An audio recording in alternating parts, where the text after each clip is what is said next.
COVID-19 policies and precautions are constantly changing, and that's why the Verify team is here. And we've been getting a lot of questions about these masks and whether you should be wearing them while you're exercising outside. So we're verifying, is there a hard and fast rule about wearing a mask while exercising outdoors? And remember, what we're saying is purely from a public health standpoint. So obviously, you still need to listen to state and local laws about what to do with these masks. Our Verify researchers looked at the guidance from the World Health Organization, the Centers for Disease Control and Prevention, and we spoke with Dr. Nabha, an infectious disease specialist at the University of Pittsburgh Medical Center. Let's start with the World Health Organization, which published this graphic in mid-June that says, quote, "People should not wear masks when exercising, as masks may reduce the ability to breathe comfortably." The graphic goes on to say that a sweaty, wet mask can make it more difficult to breathe and encourage the growth of microorganisms. They say your best bet is to maintain a physical distance of at least 1 meter from others, which is over 3 feet. I think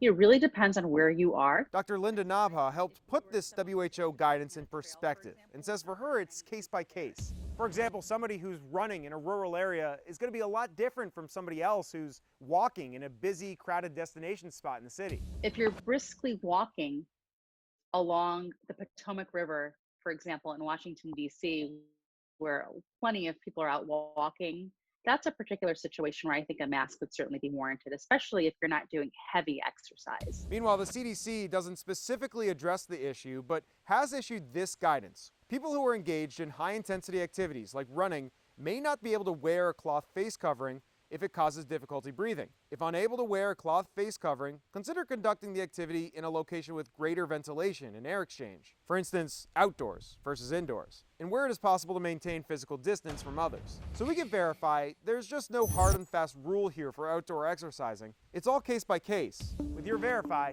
this is Evan Kozloff.